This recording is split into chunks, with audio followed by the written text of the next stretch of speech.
금강경 433페이지 제1 법회 인유본이 나오죠. 오늘 요거만 하면 됩니다. 우리가 주로 독송하는 금강경은 구마라집 스님이 번역한 금강경입니다. 지금 한역으로 번역된 금강경이 7가지가 있어요. 종류가 많습니다. 금강경이. 왜 이렇게 7가지나 되느냐? 그건 첫 번째는 그만큼 금강경이 중요한 경이니까 이 사람 저 사람 번역을 했겠죠. 중요 안 한 거면 한 번만 하고 말았겠죠. 그죠? 첫 번째는 금강경이 그만큼 중요하구나. 그래서 7번이나 번역을 했다. 두 번째는 그만큼 중요하다 보니까 앞에 사람 번역한 거가 마음에 안 드는 거예요. 이건 좀 뭔가 모르게 부족하다. 그래서 또 다른 스님이 다른 사람이 또 번역을 하고 그것도 또 다른 사람이 보니까 아 이거 마음에 안 드네. 내가 하면 더 잘할 거야.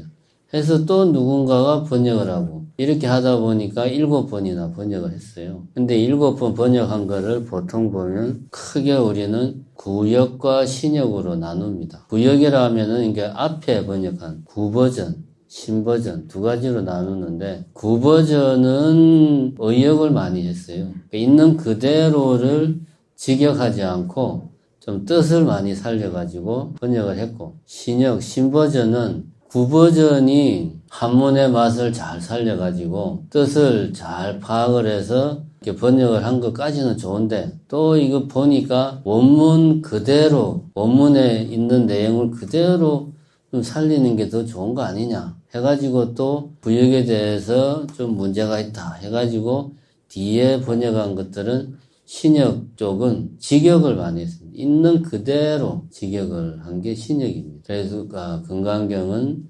7번이나 번역을 했 그만큼 중요하다. 그리고 구역 앞에 한 번역본은 주로 좀 의미 중심으로 뒤에 한 번역본은 있는 그대로 번역을 직역을 했다. 그 구역의 가장 대표적인 게 지금 우리가 보고 있는 구마라집 스님의 금강경이 가장 대표적이고 사실은 가장 대중적입니다. 왜냐하면 한문의 맛을 가장 잘 살리고 의역을 했으니까 우리가 봤을 때 내용이 쉽게 이해가 돼요. 근데 이제 신역의 이제 대표적인 것은 저 뒤에 이제 천장법사 스님이 번역한 게 대표적인 건데 이거는 말 그대로 직역을 했어요. 그래서 일반적인 사람들이 보기에는 너무 직역을 하다 보니까 한문의 맛을 좀 덜 살리고 재미가 없다고 해야 되나?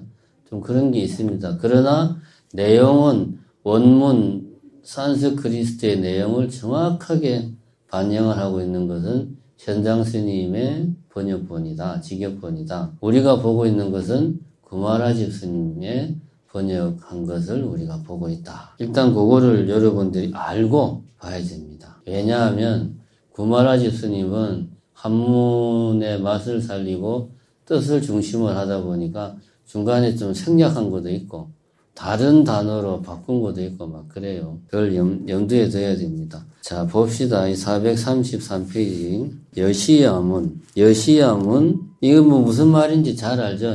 이와 같이 내가 들었다. 이와 같이 내가 들었다. 그런 말입니다. 모든 경전은 여시야문이라고 시작을 합니다. 모든 경전, 불교의 모든 경전은. 왜냐하면 경전이 아는 이야기지만 여러분들 돌아서면 또 까먹으니까 제가 한 소리 또 하는 거예요. 경전을 만들어지게 된 계기가 부처님이 돌아가시고 나서 스님들이 이 부처님의 가르침을 우리가 한자리에 모아서 확인을 하고 이거를 정리를 해야 되겠다. 안 그러면은 서로 다르게 이해를 하니까. 물론 직접적인 계기들은 있습니다. 뭐 어떤 스님이 이제는 부처님도 안 계시니까 우리 마음대로 해도 되지 않냐. 막 그러니까 그렇게 하고 다니니까 우발이 존자가 큰일이다. 우리가 빨리 부처님 말씀을 정리를 해놔야지 저런 스님들이 뭐라고 해도 부처님 말씀이 이렇다 라고 딱 이야기할 수가 있겠다 해서 결집을 했습니다. 결집은 저번에 말했죠. 결집이란 같이 외운다는 의미다. 직역을 하면 그런 말입니다. 결집은 의역을 한 거예요. 그래서 스님들이 모여서 제일 먼저 경에 관련해서는 안한존자가 누굽니까? 부처님의 시자를 20년 이상 한 분이 안한존자죠. 안한존자가 자기가 부처님한테 들은 이야기를 쭉 하는 거예요. 그럼 제일 먼저 뭐라고 그러겠습니까? 저는 이렇게 들었습니다 하고 일시에 사이국 기서국고등원에서 1250명의 비구들과 함께 부처님이 계실 때 뭐 이렇게 이제 쫙 자기가 들은 이야기를 하겠죠.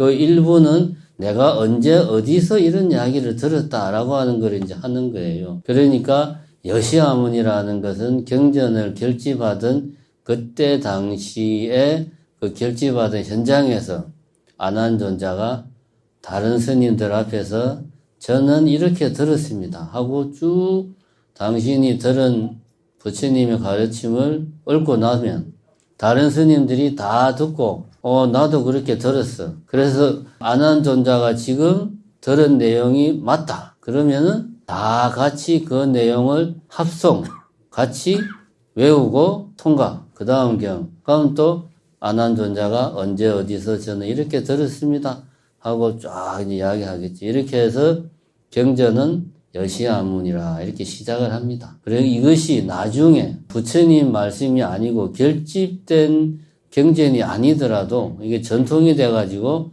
경전은 여시아문 이렇게 시작을 한다. 자, 이 말은 여시아문, 여시 이와 같이 내가 들었다 이런 말입니다. 제가 이제 저번 시간에도 이야기했지만 금강경 책도 엄청나게 많고 해설집도 많고 유튜브 들어가면 금강경 강의도 많습니다. 그래서 이제 요번에는 제가 저번에 말했지요. 원문에서는 어떻게 나와 있는가를 비교하는 걸 중심으로 하겠다. 여시아문은 원문에는 정확하게 말하면은 이와 같이 나에게 들렸다라고 원문은 그렇게 되어 있어요. 내가 들은 게 아니고 부처님이 이런저런 말씀을 하시는데 내가 오늘은 부처님 말씀을 좀 들어야 되겠다.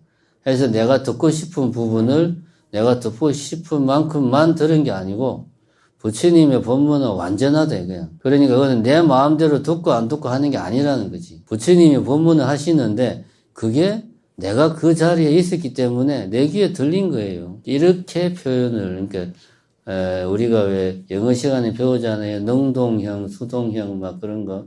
수동형으로 돼 있어요. 그만큼 완전하다. 근데 원래는 이런 표현이 불교에만 있는 게 아니고 계속 강조하지만 인도 그때 당시는 바라문교, 전통적인 바라문교에서도 어떤 경전을 쓰고자 할 때는 이런 스타일로 씁니다. 왜냐하면 브라만의 가르침은 완전하고 신성한 것이고 우리는 단지 그것을 들을 뿐이다. 이걸 이제 강조하기 위해서 능동형보다는 수동형을 썼다고 합니다. 이건 별로 중요한 게 아니고 어쨌든 여시아문으로 시작한다. 일시에 언젠가 부처님께서 요 이제 불자가 우리는 부처님은 당연히 불이라고 하는 게 너무나 당연한데 왜 부처님을 불이라고 할까? 왜 부처님이라고 할까? 여기에 대해서 의문을 한번 가져봅시다. 버머, 산스크리트에서 불에 해당하는 말은 이제 바가와시라는 말이 있어요. 바가와. 이 말을 소리 나는 대로 그냥 옮긴 게 이제 부처죠. 그리고 우리가 부처 그냥 이렇게 반말하면 안 되잖아요. 부처님한테. 그래서 뒤에 님자, 존경의 의미로 님자를 붙인 거예요. 바가와시 그냥 소리 나는 대로 중국으로 건너가서 소리 나는 대로 부처가 됐고. 근데 부처 두 자 쓰기 귀찮으니까 중국 애들은 뭐든지 짧게 하잖아요. 그래서 뒤에 자는 떼버리고 앞에 자만 써서 부처 불자를 만든 거죠. 불. 그래서 그냥 불이라고 바가와시 중국에 가서 뭐가 됐다? 불이 됐다. 불. 부처 불자. 그럼 바가와는 무슨 뜻이냐? 원래는 뜻이 있어요. 이거는 복이 많은 분을 이제 고대 인도에서는 바가와시다. 이런 표현을 씁니다. 대체적으로는 불교뿐만 아니고 당시 인도에서는 신에 대해서 이야기할 때, 신들에 대해서 이야기할 때 이제 바가와시다. 이런 표현을 썼다고 합니다. 이 말은 무슨 말이냐 하면 불교가 모든 용어를 새로 만든 게 아니에요. 부처님이라든가 이런 용어들을 새로 만든 게 아니고 그때 당시 인도에서 쓰던 말을 그냥 부처님과 부처님의 제자들도 많은 경우는 그냥 그대로 쓴 겁니다. 예를 들면 뭐 바가왓 같은 거. 이건 이제 신을 표현하는, 신을 지칭하는 말인데 불교에서도 쓴 거죠. 그리고 중국어로 넘어오면서 뒤에 글자를 떼버리고 앞에 글자만 해서 부처불자만 남은 겁니다. 이 의미가 우리가 삼기할 때 나오잖아요. 기불 뭡니까? 기불 양족존. 부처님께 기하는데 부처님은 어떤 분이다? 양족존. 두 가지를 구족하고 계시는 양족. 그런 존귀한 분이다. 두 가지가 뭡니까? 복과 덕이죠. 지혜가 아니고. 지혜는 부처님같이 깨달은 분들은 지혜는 당연히 있어요. 관세음보살님도 있고 문수보살 다 지혜는 있는데 부처님은 복과 덕을 갖추고 있다. 그래서 두 가지를 갖췄다. 그래서 부처님은 양족존이다. 이런 말을 합니다. 이 말이 어디서 나왔냐? 지금 이야기하는 바가왓이라고 하는 인도 말에서 이런 뜻이 있더라. 복을 가지고 계신 분이다. 그럼 여기서 중요한 게 뭡니까? 지혜보다 중요한 건 뭐다? 복이 있어야 돼요. 그럼 복은 어떻게 하면 복이 생깁니까? 그냥 가만히 있으면 하늘에서 떨어집니까? 복과 덕, 공덕은 어떻게 해서 생깁니까? 내가 열심히 선업을 쌓아야죠. 그럼 부처님은 왜 부처님이 됐느냐? 부처님 전생 숱한 전생 동안 엄청난 선업을 쌓았다 이거야. 부처님 전생당만 따로 있는 경전이 있잖아요. 부처님 전생당만 따로 있는 경전이 있을 정도로 엄청난 선업을 쌓았어요. 그게 다 복이 된 겁니다. 그래서 부처님은 복과 덕을 두루 갖추신 분이다. 그렇게 이야기를 합니다. 제4위국 기수급고덕은 사위국에 있는 그죠? 사위국은 나라 이름이죠. 요거는 이제 부처님 당시에, 지금 인도 동북부 지방. 그러니까 네팔, 부탄, 방글라데시 이쪽까지는 안 가는데 하여튼 그쪽 동쪽, 동북부, 네팔하고 경계지점 요쪽. 이 이제 부처님 당시에는 코살라라는 나라와 마가다라는 나라가 동쪽에서는 강대국이었다 이거죠. 여기 이제 사위국은 그거 말하는 거죠. 코살라라는 나라의 기수 극고도 원이니까 정원이죠. 기수는 요거는 이제 우리 다 아는 이야기니까 간단히 하겠습니다. 기수는 지타태자를 말하는 거죠. 극고독은 장자 이름이죠. 장자 이름이 극고독. 가난하고 외로운 사람들을 잘 챙겨주는 사람이다 해서 극고독 장자. 이게 이제 우리가 흔히 말하는 기원정사죠. 그죠? 기수극고독은. 어쨌든 코살라국에 있는 이 기수극고독은에서 여대비구 중 여는 이렇게 함께 그런 말이죠. 대비구 큰 아주 훌륭한 비구 무리 몇 명? 1250인 구 함께 그런 말입니다.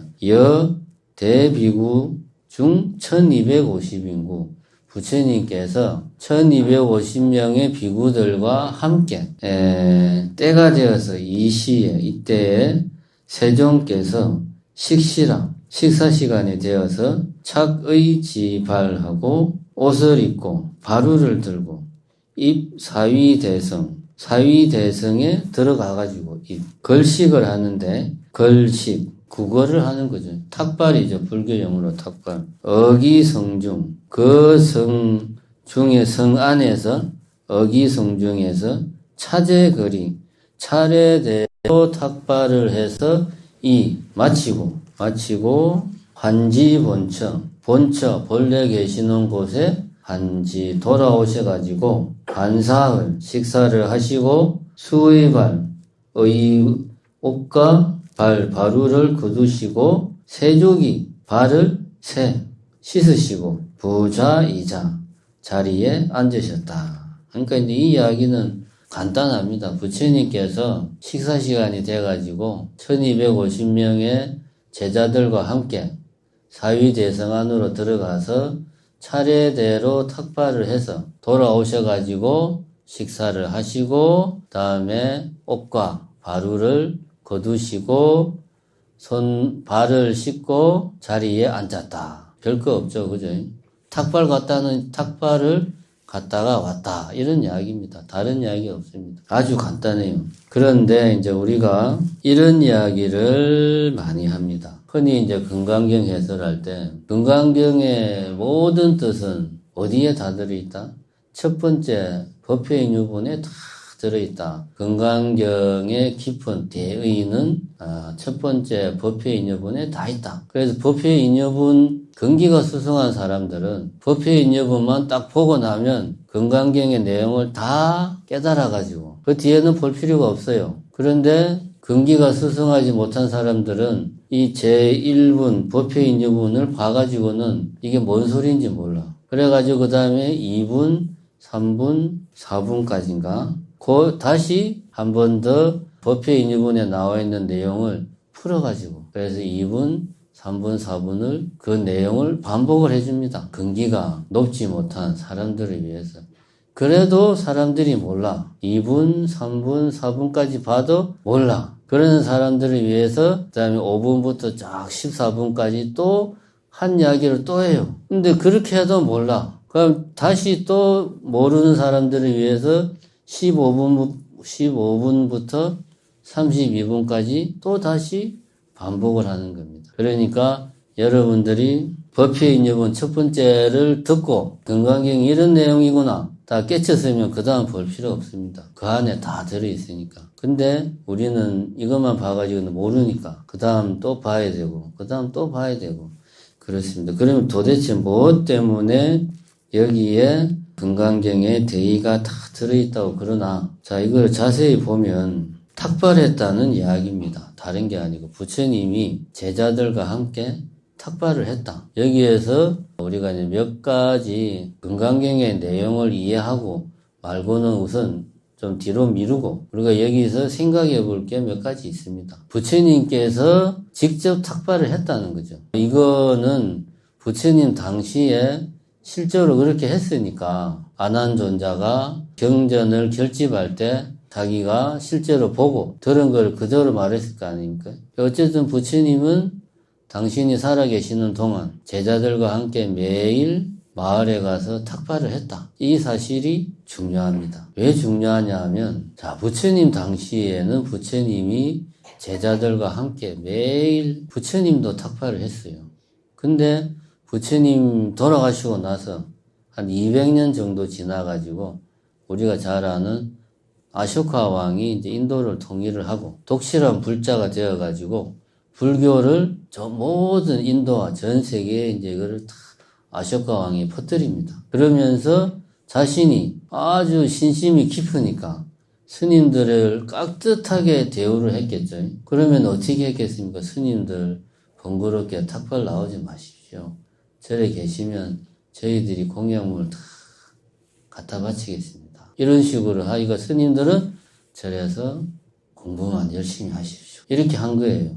그러니까 뭐 좀 표현이 그렇지만 얼마나 좋아. 다른 불교가 아닌 수행자들은 다 쉬운 말로 밖에 나가서 빌어먹어야 되는데 불교 수행자들은 편하게 가만히 있어도 그냥 국가적인 차원에서 다 먹여주고 재워주고 다 해주니까 막말로 어중이 떠중이들이 다 출발해가지고 스님 한다고 그냥 다 들어오는 거예요. 그러니까 불교 내부에 문제가 많겠죠. 그래서 200년 뒤에 제가 저번에 이야기했지만 아쇼카 왕 당시에 3차 결집을 했던 이유가 다른 게 아닙니다. 불교 안에 그야말로 어중이 떠중이 스님들이 너무 많아. 그래서 야 이거 불교 좀 정화를 해야 되겠다. 그래서 우리가 또 부처님 말씀도 서로 다 다르게 기억을 하고 하니 다시 한 번 더 결집을 해서 부처님 뜻을 한 번 더 새기고 이런 게 부처님 내용이니까 스님들은 부처님 뜻대로 사세요 라는 그런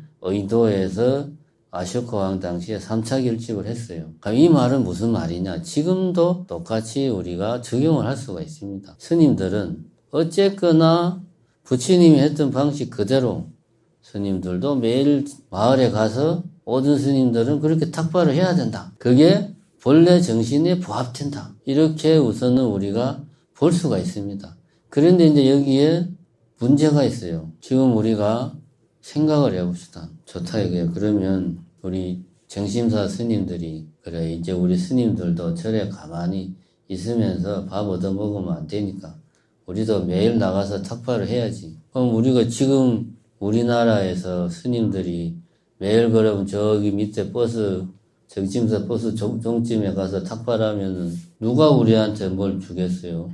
저 스님들이 왜 저러지? 그냥 그러고 말 거 아닙니까? 인도 같은 나라는 우리하고 문화가 다르죠. 정서도 다릅니다. 여기서 우리가 한 가지 명심해야 될 게 뭐냐 하면 인도 같은 경우는 제가 뭐 법문하면서 한두 번 이야기했지만 전통적으로 바라문 같은 경우 인도 카스트 제도라는 게 있다는 건 알죠? 카스트 제도. 바라문, 크샤트리아, 수드라, 뭐 바이샤 이런 네 가지 계급으로 나눠져 있고 이 계급에도 속하지 않는 사람들은 천민이라고 해가지고 불가촉 천민, 손도 대면 안 되는 천민 뭐 이렇게 나누는데 이 바라문 계급 제일 위에 있는 바라문 계급은 사제들이에요. 성직자. 이 사제들은 인생의 주기가 있어요. 제일 먼저 태어나서 어느 정도 어른이 될 때까지는 학생기라고 해서 배우는 기간이 있습니다. 그 다음에 내가 어느 정도 배웠다. 그러면은 결혼을 해서 가정을 이루어 가지고 자식을 키우는 이런 기간이 있습니다. 가정을 책임지는 기간이 있어요. 내가 어느 정도 자식들을 키워서 뭐 출가를 시키고 어떻게 하든 이렇게 책임을 다하고 나면 그 다음에 비로소 숲에 들어가서 수행을 하는 임주기라는 기간을 가집니다. 인생 전체에서. 임주기의 기간을 보낸 다음에 내가 내 나름대로 수행을 좀 했다. 그리고 나이도 이제 많이 먹어서 나도 이제 다음 생을 준비해야 되겠다. 그러면 이제 유행기 해가지고 정처 없이 떠도는 거죠. 그러다가 이제 죽음을 맞이하는 거죠. 이렇게 네 단계로 인생을 나누었는데 바라문들은 임주기에 수행을 한다고 그랬죠. 그럼 이때는 당연히 내가 이 사회 구성원으로서 의무를 다했다 이거야. 학생기에 열심히 배우고 그 다음에 두 번째 이제 가정을 책임져 가지고 자식들을 키우고 뭐 책임져서 뭐 시집장가 보내고 다 하고 나서 세 번째 임주기 숲에 들어와서 수행을 하니까 밥을 얻어먹을 자격이 충분하다. 그래서 숲에 사람들이 공양물을 가지고 와서 숲속에서 수행하는 수행자들에게 공양물을 제공을 했어요. 이게 원래 부처님 이전에 인도 사회의 전통이었고 지금은 잘 모르겠습니다. 부처님 당시에도 이런 전통이 있어. 그런데 이런 브라만교가 너무나 형식적이다. 이거는 좀 문제가 있다. 여기에 이제 반대하는 사람들이 막 등장하기 시작해요. 그 중에 부처님도 포함이 되죠. 이 반대하는 사람들은 내가 지금 가정을 이루어서 자식들을 키우고 이런 사회에 내가 어떤 의무를 다해야 될 기간에 그걸 하지 않고 숲속에 들어가서 수행을 하는 거야. 자기 어떤 책임과 의무를 다하지 않고. 그러니까 저 사람들은 우리가 숲에까지 가서 공양을 줄 필요가 없어 라고 생각한 거예요. 그러니까 이 사람들은 어떻게 했겠습니까? 마을 사람들이 숲속에 공양물을 갖다 바치지 않으니까 어떻게 했겠어요? 마을로 가가지고 이제 탁발을 한 거지. 부처님도 그렇게 한 거예요. 이런 일군의 수행자 무리들이 있었어요. 이걸 우리는 뭐 사문이라고 이야기를 해요. 부처님과 부처님의 제자들도 똑같이 그런 사문 무리들의 한 부분이었으니까 탁발을 한 겁니다. 탁발을 한다는 말은 인도 사람들은 어쨌든 수행을 하는 사람들이니까 저 사람들은 어쨌거나 밥을 얻어먹을 권리가 있는 사람들이지. 근데 자기 가정을 다 책임지고 난 뒤에 숲속에 들어가서 수행하는 게 아니니까 우리가 갖다 바치지는 않는 거야. 그런데 저거들이 마을에 와서 달라고 하니까 그때는 주는 거지. 그래서 탁발을 한 거예요. 이 말은 무슨 말이냐? 인도 사회에서는 탁발이 통용될 수 있는 사회적으로 당연시되는 문화가 있었죠. 근데 우리나라는 그게 아니죠. 우리나라만 그게 아닌 게 아닙니다. 중국도 그런 문화가 없어요. 중국도. 당연히. 그래서 중국 같은 경우도 보면 이제 불교가 들어와가지고 많은 경우 이제 불교가 왕이라든가 국가 권력의 보호를 받으면 말 그대로 나라에서 땅도 주고 노비도 주고 이렇게 해가지고 절집이 풍요하다가 왕이 바뀌거나 아니면 왕조 자체가 바뀌거나 그러면은 불교가 너무 커졌다. 그러면 또 다른 왕이나 왕조는 또 불교로 탄압을 해. 그런 역사가 중국에서 반복이 됐어요. 그래서 중국에서는 중간에 선농일치라는 그런 주장이 나옵니다. 하루라도 일하지 않으면 먹지 마라. 일일부작, 일일불식 해가지고 화두참선을 하는 스님들은 우리는 국가라든가 뭐 왕이라든가 이런 비호 아래 우리가 수행을 하면 되겠냐. 우리 먹을 거는 우리가 농사를 지어서 우리가 먹자. 이게 선농일치입니다. 참선과 선, 농사는 일치된다. 즉 내가 농사 지어서 우리가 먹을 거는 우리가 챙겨 먹자. 이게 이제 중국 역시 문화가 다르니까 인도랑 문화가 다르니까 탁발이 현실적으로 가능하지가 않은 거예요. 아무리 부처님의 탁발 정신이 좋아도 다른 나라에서는 이게 현실화되기가 힘들어요. 그래서 중국에서는 선동일치를 주장을 했고 그러면은 지금 우리 이 현대 시점에서 우리는 어떻게 해야 되냐. 선동일치도 좋아요. 우리 먹을 거 수행자들이 우리 먹을 거는 우리가 장만해서 우리 스스로 자생하자 라고 했을 때 그러면 이 수행자들은 신도들의 눈치를 볼 필요가 없잖아요. 그죠? 그냥 우리 하고 싶은 대로 사는 거예요. 예를 들면 관람료 받는 돈으로 우리처럼 관람료로 먹고 사니까 신도 없어도 돼. 내지는 우리처럼 매점도 잘 되고 카페도 잘 되고 김치도 팔고 된장도 팔고 그래가지고 우리는 수입이 좋아. 신도들 눈치 볼 필요가 없어. 이런 절들이 있습니다. 그럼 이렇게 되면 부처님의 원래 정신이 그거죠. 탁발을 나가가지고 부처님이 물론 하루 한 끼를 해결하기 위해서 탁발을 나갔지만 반대 입장에서 보면 마을에 있는 사람들 입장에서 보면 매일 부처님을 접하는 거죠. 그러니까 부처님께서는 매일 마을에 나가서 중생들의 삶, 중생들의 생활을 매일 당신이 살펴보는 거예요. 그게 한편으로는 탁발이지만 한편으로는 중생들의 삶을 살피는 시간입니다. 탁발이자 동시에 또 그런 의미가 있어요. 그러니까 서로 필요한 시간이라 그게. 신도는 탁발 오는 스님들에게 의지하고 그 스님들의 모습과 부처님의 모습을 보고 거기서 또 교화를 받고 스님들은 탁발을 나가면 신도들이 어쨌든 먹을 걸 제공하니까 생활을 하루거리를 해결하고 서로 의존하는 게 탁발 정신의 핵심입니다. 그런데 지금 우리 같은 경우에 이런 기본 정신에서 벗어나면 설령 그게 이제 중국에서 과거에 선농일치도 해가지고 우리는 우리끼리 우리 먹을 거는 우리가 해결하자. 참 좋지만 수행자, 스님들이 신도들과 멀어지면 신도들에게 의지하지 않으면 그냥 우리 마음대로 사는 거예요. 공부해도 그만, 안 해도 그만. 그죠? 관람료 잘 받고, 절집에 카페 잘 되고, 그러면은 아무 문제 없잖아. 수행 안 해도 됩니다. 그러니까 핵심은 뭐다? 신도들은 스님들에게 의지해야 되고, 스님들은 신도들에게 의지해야 돼요. 그래야 스님들이 신도 눈치를 보고, 신도님들은 스님을 보고, 내가 열심히 수행을 해야 되겠다. 내가 살아가면서 힘든 게 있으면 스님에게 가서 도움을 받아야지. 이렇게 서로 의지를 해야 된다. 이것이 탁발 정신입니다. 그 다음에 이야기가 좀 길어졌는데 이제 원문에서는 보면 수의발 세족이 부자이자 이렇게 발을 씻고 자리를 펴고 앉았다. 이러고 이제 1분이 끝납니다. 원문에서는.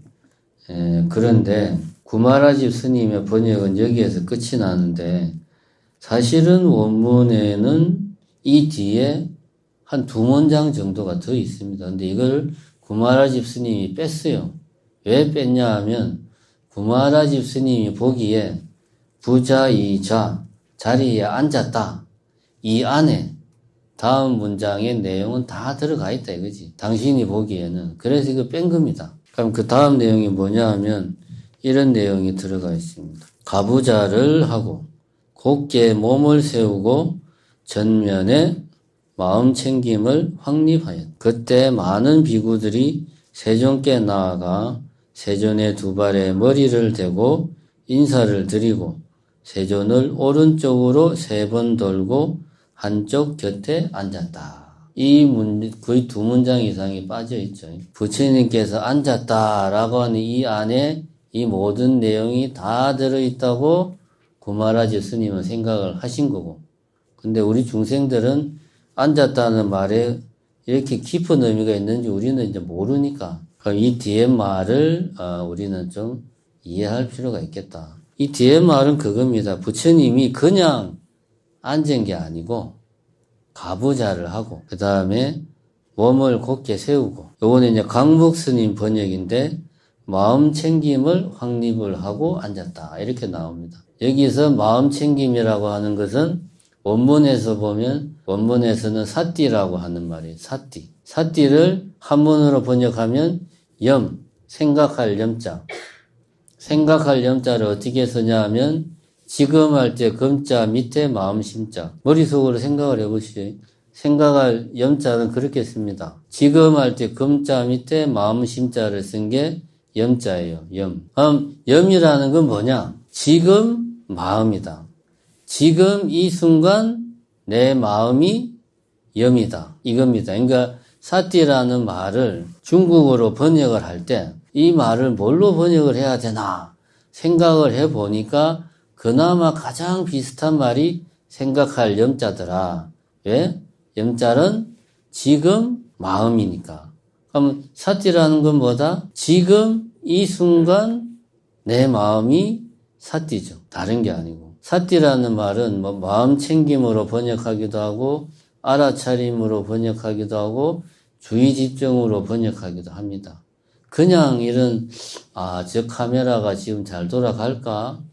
이런 생각이 아닙니다. 왜 법문을 빨리 끝을 안 내지? 배고픈데 끝날 시간 됐는데 이런 생각이 아니고 지금 이 순간 내 마음 이게 사띠인데 그럼 지금 이 순간 내 마음은 무엇을 의미하는 거냐? 지금 이 순간 내가 보고 듣고 만지고 냄새 맡고 저 이제 핸드폰 소리가 지금 들리잖아요. 이거를 있는 그대로 내가 아는 것 이것이 사띠다. 그래서 우리가 건강 반야 바람일 할 때 반야를 번역을 할 때 그 의미로 번역을 하면 현전지라고 한다. 그런 말 했죠. 현전지가 뭡니까? 현, 나타날 현, 전, 어디에? 내 앞에, 전후 할 때. 내 앞에 나타난다. 무엇이? 내가 지금 뭔가를 본다 이거야. 뭔가를 보는데 마치 이것이 내 앞에 있어서 내가 이것을 뚜렷하게 확실하게 올바르게 아는 것. 이것이 지혜라고 이야기를 해요. 사띠라는 건 뭐냐 하면은 지금 이 순간 내가 뭔가를 본다. 그럼 보는 그것에 대한 있는 그대로를 받아들이는 내 마음. 이게 사띠입니다. 비파사나와 사마띠가 남방불교의 대표적인 수행인데 그게 다른 게 아닙니다. 사띠를 하는 겁니다. 알아차리는 것. 지금 내가 뭘 보고 있는지를 정확하게 있는 그대로 아는 것. 이게 사띠다. 사띠는 두 가지 측면이 있어요. 여러분들이 지금 뭔 이야기인지 몰라도 됩니다. 왜냐하면 뒤에 계속 나올 거니까 건강경에. 두 가지 측면이 있는데 첫 번째는 제가 지금 이야기하는 알아차림. 있는 그대로를 알아차린다. 두 번째는 기억한다는 측면이 있어요.